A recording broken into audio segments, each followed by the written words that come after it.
നമുക്കൊരു അടിപൊളി cheesy pasta ഉണ്ടാക്കാം. വെള്ളം തിളയ്ക്കുമ്പോൾ ഉപ്പും പാസ്ത ഇട്ട് കൊടുക്കാം. നന്നായിട്ട് ഇളക്കി കൊടുക്കാം.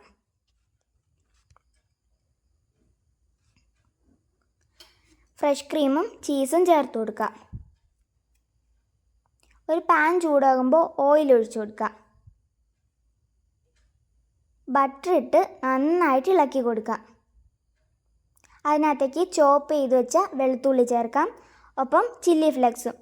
വെളുത്തുള്ളി ഒരു ബ്രൗൺ നിറം ആകുന്നത് വരെ ഇളക്കി കൊടുക്കാം. 1 കപ്പ് ഫ്രഷ് ക്രീമും ചേർക്കാം. നന്നായിട്ട് ഇളക്കി കൊടുക്കാം.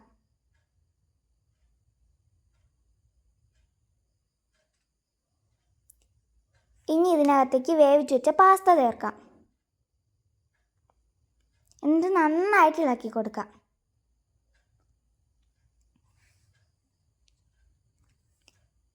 ചീസ് ചേർത്ത് കൊടുക്കാം.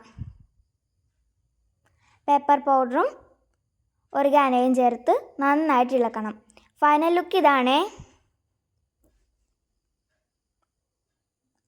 അടിപൊളി ടേസ്റ്റ്.